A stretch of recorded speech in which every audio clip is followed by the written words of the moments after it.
So did you guys hear about this movie called Wicked? I kid. We have fun here. It will surprise you to know that I don't like Wicked.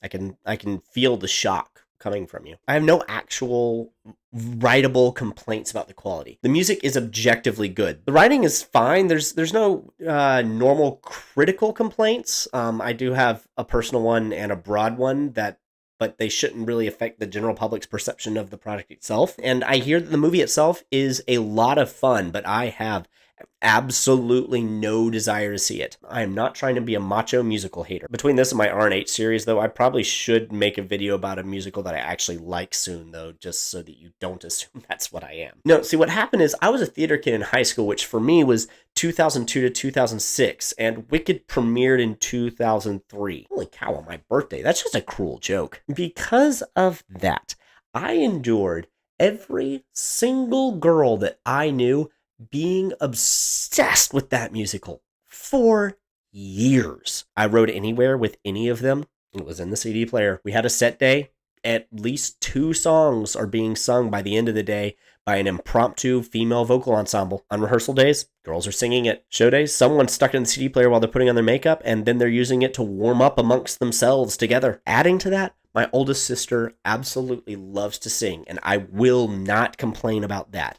I love hearing her sing. She is one of my top 5 voices, honestly, not just saying that. But she also has the unusual capacity, unusual in women. It doesn't usually manifest itself inside of the female species. She has an obsessive personality. So when she discovers something that she likes, she really goes in hardcore. I'm not saying I don't, I'm saying that you do. And she liked Wicked. There was one day that I think that we heard that whole album all the way through 3 times in a single afternoon. So, with all of that, before I was even really sure what order the songs were supposed to be in, I was so sick of the music.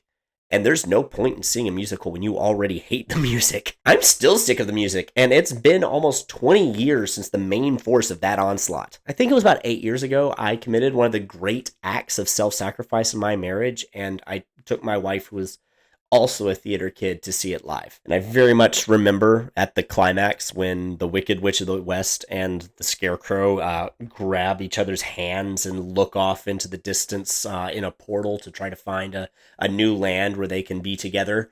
I leaned over and said, "What kind of fan fiction nonsense am I watching?" She elbowed me. I'm not sure I deserved it. Weirdly, though, that isn't my complaint about the writing. My weird personal complaint is really silly. It's the fact that it was a book that is a retelling of the movie rather than the book. And that just feels wrong to me. Like, I don't think you should be allowed to cross the mediums like that. If you're writing a book, it should be based on the book, not the movie. And Gregory, you don't get points for name checking Bach when you use him incorrectly. He was still normal when Dorothy landed, I'm just saying. On a larger scale, in a way I think the popularity of this musical has been bad for society, is the reimagining of villains as misunderstood. You start with Wicked, and then you move on to Maleficent, and now we only have sympathetic quasi-villains and reimagined dark anti-heroes. Every character is a miasmic gray blob, and gray blobs are pretty dull to watch. But it may surprise you to know that Wicked wasn't the first reimagining of this kind. And I don't think it was even the best one. The book came out in 1995, and I do not recommend reading it, but it was actually much more morally complex while also being more black and white than the musical is. So 1995, and in 1989, a children's book came out called The True Story of the Three Little Pigs. Have you read this book? Because it's hysterical. Beyond that, I think that this one works for a couple of reasons. One, despite his name being the Big Bad Wolf, the Big Bad Wolf isn't really evil to begin with. He's a hungry predator. Wolves eat pigs. It's the way of the world.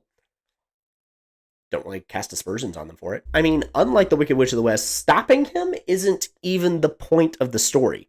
The point of the story is that the first two pigs were lazy and stupid. So it's not like we're trying to create a moral gray from black and white. There really wasn't a morality tale centered around the wolf. He was the consequence of somebody else's actions. Number two, unlike Wicked, this isn't 70% backstory before we get to the original's narrative. It only adds two things at the beginning, and that's it. Three, unlike Wicked or the horror that was Maleficent, it doesn't change what happened. It just reframes what happened.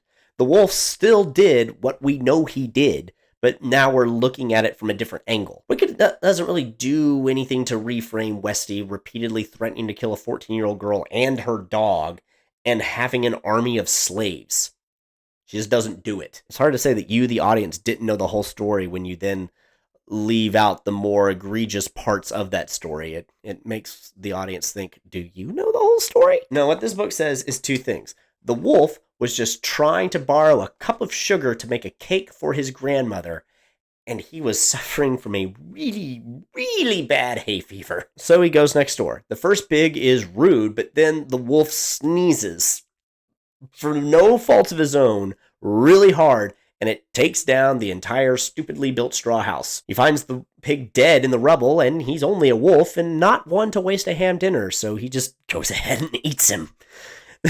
Then off he toddles to the next pig where the exact same thing happens. The third pig is extra rude and makes the wolf mad, which triggers an extra strong sneezing fit, and the cops just happened to show up when he was sneezing and cursing up a storm, so off to jail he went.